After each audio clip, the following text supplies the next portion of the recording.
Good afternoon, everyone, and thank you again for joining us at the monthly eClaims Trading Partner webinar. For the month of August, we again have myself, Mike Hunter. We also have Mary Beth Goodsell and Patty Gray from the eClaims team as panelists today. As a reminder, your phones are muted, and if you would like to ask a question, you may do so through the chat. You want to select all panelists so that each of us see that question, and we'll either answer it during the webinar or at the end.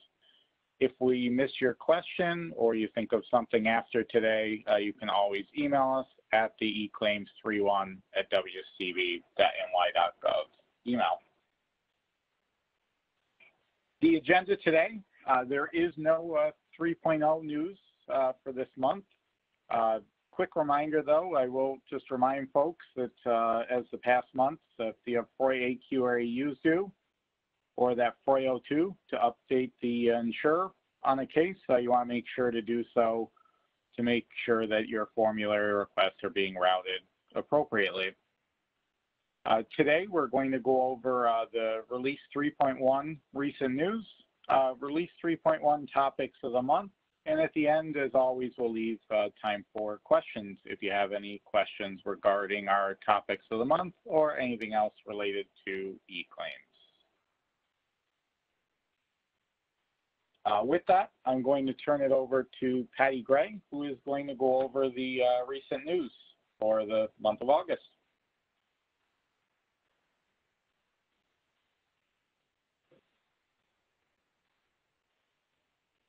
We record this slideshows for the Trading Partner webinars now, and there's a video recording of the slideshow and a PDF version of the slideshow that covers 3.0 and 3.1 news along with the payer compliance updates for last month. You can find those on the board's website on the eClaims page under the eClaims presentation page.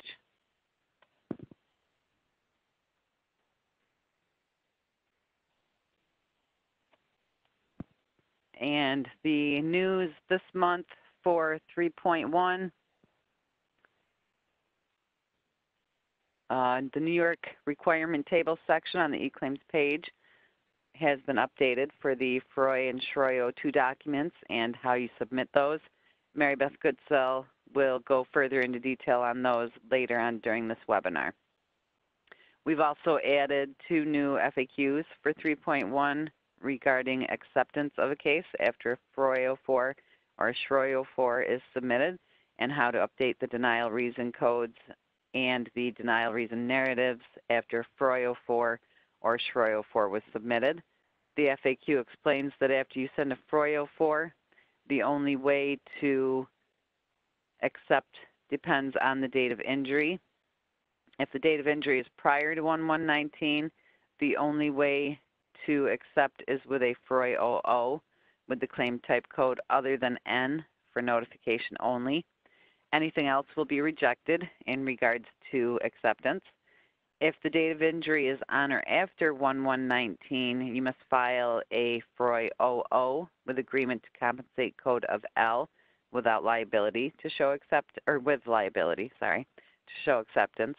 If you try to send a FROI 00 with a W for without liability after your FROI 04, it will be rejected.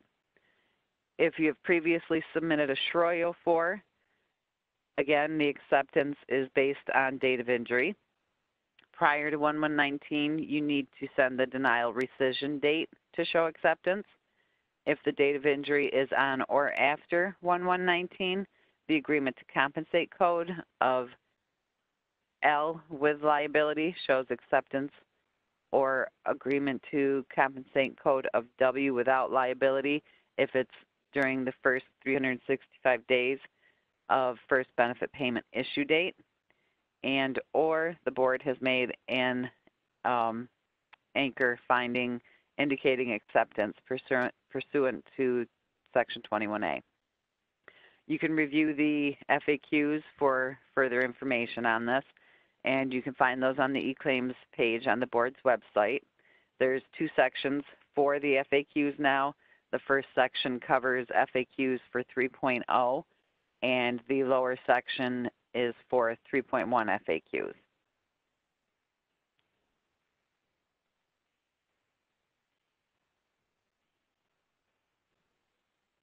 So moving on to the SHROI 04 filings, in 3.1, if you submit a SHROI 02 updating the full denial reason code and the denial narrative, it will be rejected. A SHROI 04 is the only SHROI that will be accepted to update the full denial reason code or denial narrative. This is something new coming with 3.1. So this isn't going on right now with 3.0, but it will be with 3.1. And with that, I will pass it back to Mike and Mary Beth. Thanks, Patty. So as Patty mentioned, there's been some website changes. We also changed the navigation of the eClaims website to hopefully make it easier when folks visit. So we just wanted to show you very briefly those changes on the website. As always, you will navigate down the eClaims icon to visit the website. What you'll notice now is there's now a brief description as well as a couple buttons here. If you hit news, it will jump right down to news. In release versions, if you hit that button, it will take you down to the 3.0 and the 3.1 section. You'll notice now, instead of having to click this and go to the separate pages, all of the information and choices are right below each of these cards here. If you did have the 3.1 section bookmarked, I would recommend changing that bookmark back to the eClaims overview page, since any changes will be posted out here. You'll also notice down here, there's also an option for eClaims Administrator, Data Entry and Inquiry. If you happen to bookmark any of these pages, there's now login buttons on these pages as well.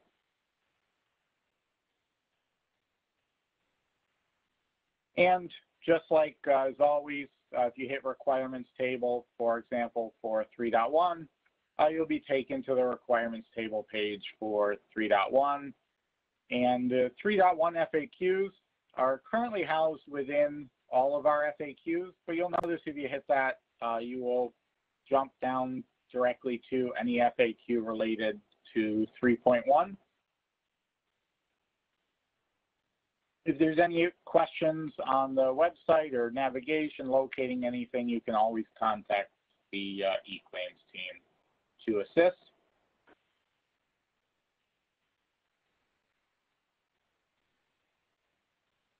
We also wanted to just make note that subject number recently went out.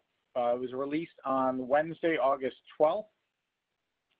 That subject number was to make notice that the publication of the 3.1 requirement tables was made in March, and that the mandatory implementation is effective March 15, 2021.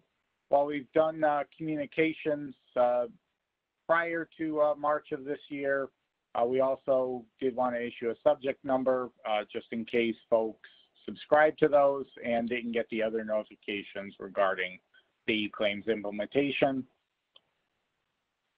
As we talked about in last month's webinar, there is mandatory testing for all flat file trading partners that will begin November 16, 2020. That is described in section 3.7 of the implementation guide.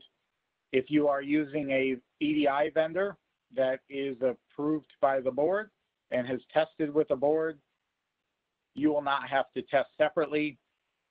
So for example, if you use ABC vendor and they pass the 3.1 testing, that is for all of the clients that that vendor uses.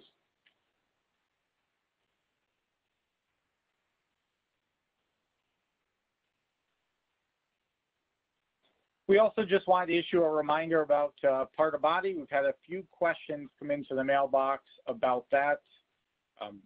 Part of body in 3.1 will now allow up to 10 parts of body to be reported. So very important. On 3.0, you can only report one, and you don't get to report left and right. You will be able to report up to 10 in 3.1. The IAIABC standard uses the WCIO part of body codes. You can access that directly on their website.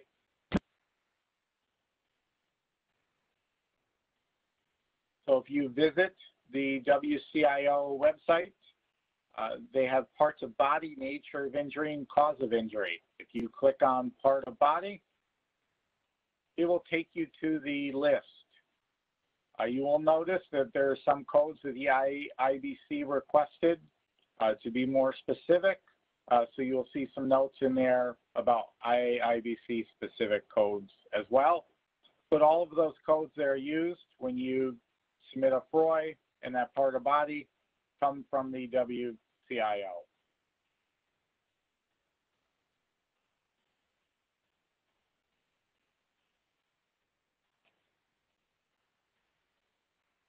The last reminder is just from the change log that was posted back in June. The board will be using those parts of body that you submit on the 400 as described in the reference document under claim type code and agreement to compensate code. Acceptance is based on the data accents. That part of body injury code listed on the FROI is the accepted body part of the claim once acceptance has been designated. Very similar to what Patty was just talking about a little while ago about how to accept cases. If that case is accepted, we will assume that those body parts are accepted as well that you reported. We did have one question about directly filing through the web entry. That is separate from flat file. So web entry has an optional test that will be available starting in November through February 2021. Anyone that has a web entry account set up prior to November will have access to use the web entry test environment for release 3.1. And you will be able to do optional testing. So if you want to get in there to see what the changes are and what a 400 may look like, you'll be able to submit that as well as get the confirmation PDF back as well. With that, I am going to turn it over to Mary Beth Goodsell, who will go over the benefit change recent code. Thank you, Mike. Before I start talking about the new data element, I want to address another question I see in chat. Question is, a SHROI 04 after a SHROI 04, is that what I saw? How is it handled in sequencing? So yes, that is what you saw on Patty's previous slide. I understand that other jurisdictions don't normally allow a SHROI 04 after a SHROI 04, but in New York, because we are not allowing denial reason codes and denial reason narratives to be updated on the 02, we will allow a SHROI 04 after a SHROI 04, since the SHROI 04 is how you will be updating any denial reason narratives or denial reason codes. And Mike, I think you have a question now about part of body, so do you want to answer that before I start talking about the new data element? It actually, Mary Beth, has to do with acceptance, so I would defer to you and Patty on that.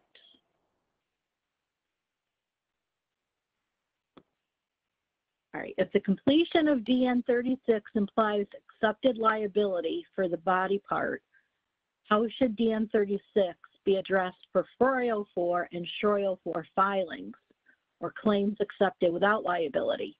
Okay, so the part of body is only an acceptance if you are accepting the claim.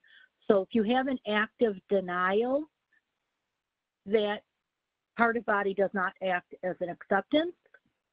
If you are accepting pursuant to 21A for accepting without liability, it follows the 21A without liability statute for the acceptance of the body parts.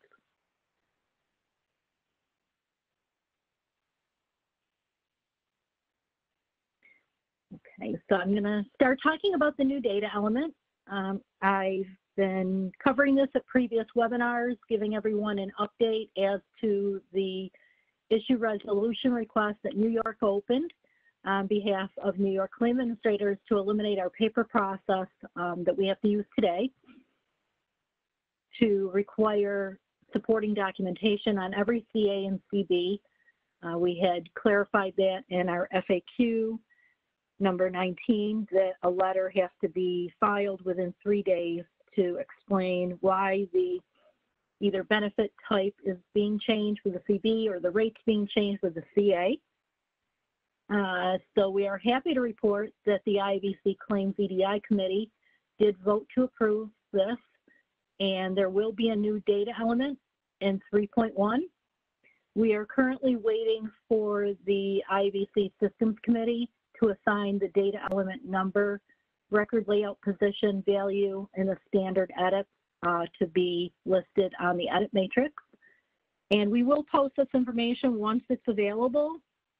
If we can obtain this information and post it on our eClaims changelog by September 15th, we will put it in our first implementation on March 15th, because that gives us the 6-month notice for you.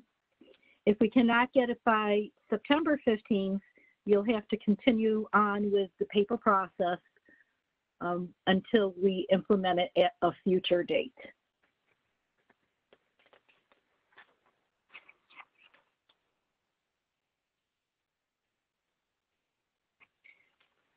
So this was the final outcome of the approved resolution with the definition and the data population rule. So this is a new DN that will be added to the CA and the CB to indicate the reason for the change.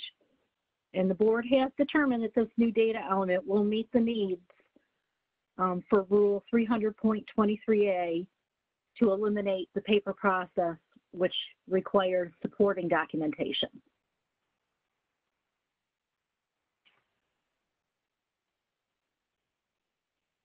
And these are the values that were approved, 5 values. This was based on input from all jurisdictions. In New York, the most common one is the IME, but we do plan on accepting all 5 values. Systems Committee will assign either a letter or a number to each value. We'll post it on our tables. And we hope to get that soon so we can implement it right away.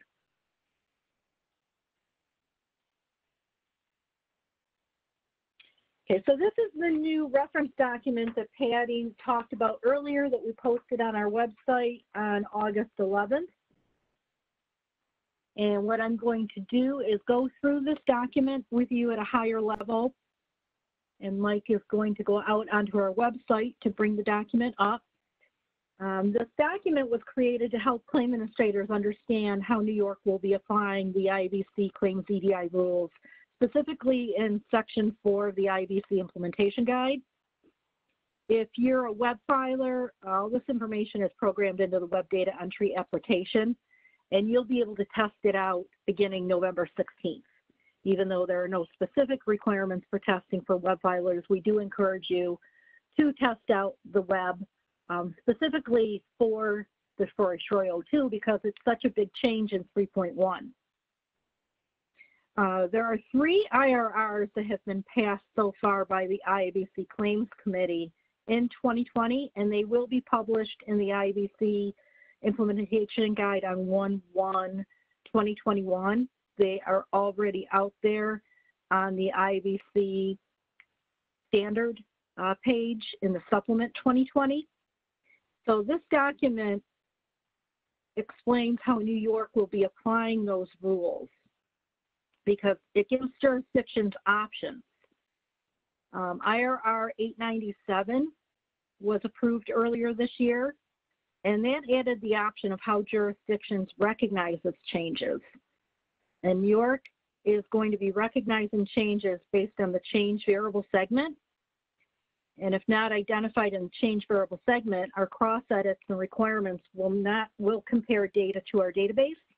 And we've developed a term called implied usable DNs on this reference document to explain our editing.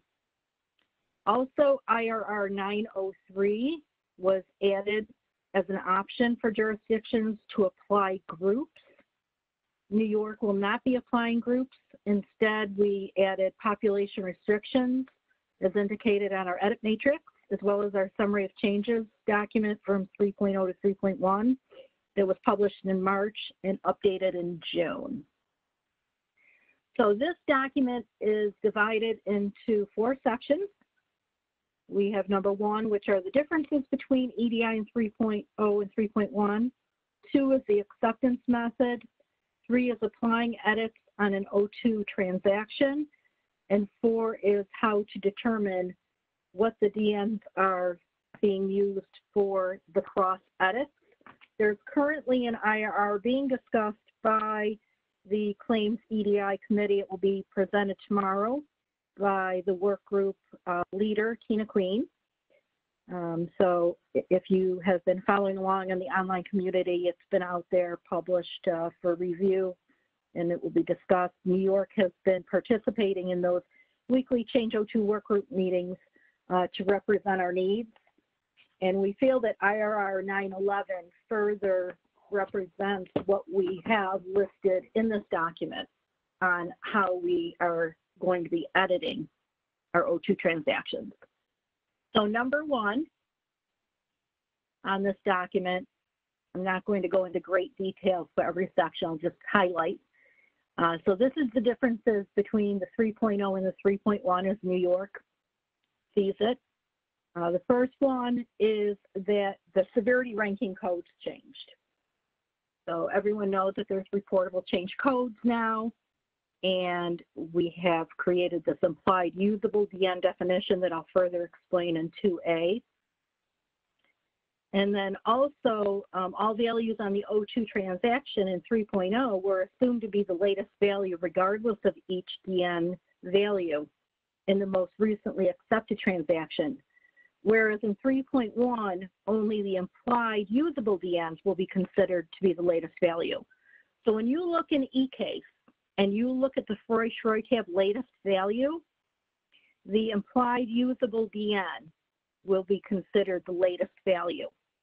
So the concept of implied usable DN, the understanding of that, whether you are a flat filer or a web filer, is important because that's what's going to be displayed in eCase on Freud-Schroy tab, latest value. And in 3.0, add, update, delete is not specified. And we see that 3.1 brings us the benefit of understanding what has been added, updated, or deleted. And we are applying edits and displaying it in our eCase so we can understand what has been changed. Number 2 goes into the acceptance method. The IABC Section 4 Change O2, IRR 897 that I referenced earlier, gave jurisdictions 2 methods of accepting the change transaction. We have decided to go with option 1, which is accepting the data of only those DNs that are specified in the change variable segment after applying edits. And then under 2A, this is where we came up with the term implied usable DNs. So our definition of this is A, DNs that are listed in the change variable segment, B, variable segment DNs that have its counter, the number of, listed in the change variable segments, C, all DNs with the O2 requirement code of F, M, MC, or M. And the editing of these implied usable DNs implies that the board will check for all fatal mandatory requirements and population restrictions. So in 2B, we go through on how we are accepting these data elements. And in A, we talk about them having to pass the edits. And then in B, we talk about how we are going to be applying error 123. And then in C, we talk about how we will be applying implied usable DNs depending on whether they're non-variable segments versus variable segments.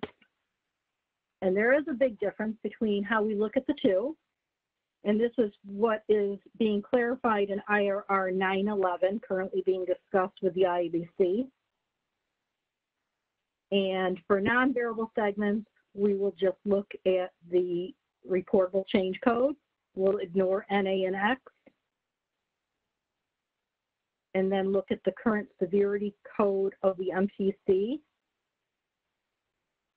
And then for variable segments, we'll take a look at the severity code and the number counter. And what we did here is we used the variable segments for dependent payee relationship to demonstrate how we are going to apply those edits.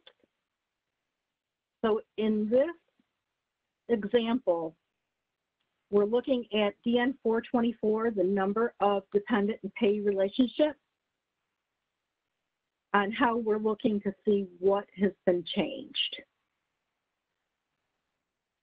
And then the population restriction will be applied to the implied usable DN.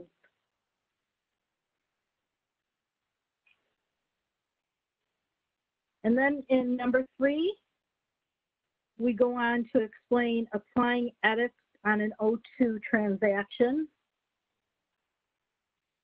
New York will edit only the implied usable DN. Everything else will be ignored.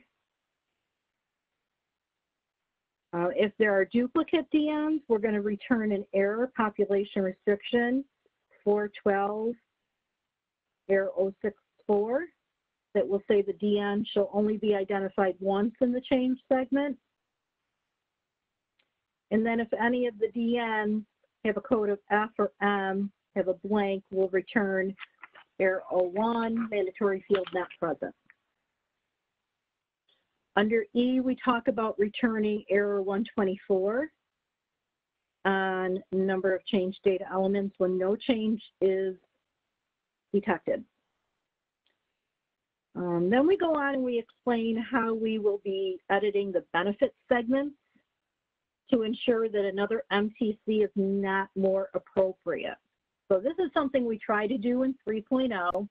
We've always had population restrictions that new benefit type code cannot be introduced only under certain circumstances. We are going to continue in 3.1 to apply that population restriction.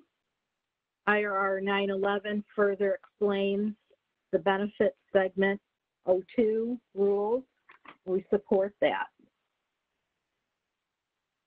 Then under F, we start getting into steps for further editing. And we talk about how we loop through each data element in the change variable segment that is not a counter. So we go through the reportable change codes, I, J, K. We do not use IG, JG, or KG, but we put them in there in the event that we add that in the future. And then 3, we go in and we talk about how we loop through each counter DN in the change variable segment. And then we divide it out based on the narrative variable segment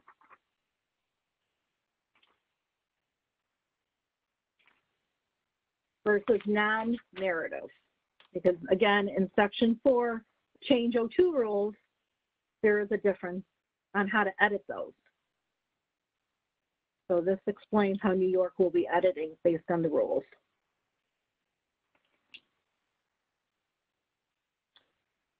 And then on the last page under number 4, we talk about the cross edits. And we do respect the section 4 change 02 rules and the standard that says that jurisdictions cannot edit, cross edit to data being changed unless we know it's being changed. So we're following number 3 rule there. And if we know it's an implied usable DN, we will be cross-editing it. So I know it's a lot to take in. I didn't want to go into great detail in this webinar because we have a lot of web filers on this webinar. So this does get very technical, but we ask that you please review this and send any questions to our 3.1 mailbox. And certainly if you want to schedule a webinar individually with our 3.1 team, we can do that also. But this document was put out there as a reference document to help you, and it is meant to complement this document that Mike has on the screen, which was previously published, which shows when an O2 should be triggered. So the two documents really work together. We didn't make any changes yet to this Change O2 handout, which is part of our element requirement table. So just as a reminder for folks, as you can see on the screen, any questions related to EDI Release 3.1, those questions should come to eClaims 3.1 at wcb.ny.gov. For anything related to Release 3.0, that eClaims mailbox is still there, and they are your resource for anything related to 3.0. You can also follow the board on social media. And I, again, just encourage those that are IAIABC members. We do post announcements in addition to the email blasts that we send out to announce webinars, any changes to our website. We also post those out in the EDI general interest and the EDI jurisdictional news pages on the IAIABC online communities as well. Thank you, and we will conclude the webinar today. Have a good day.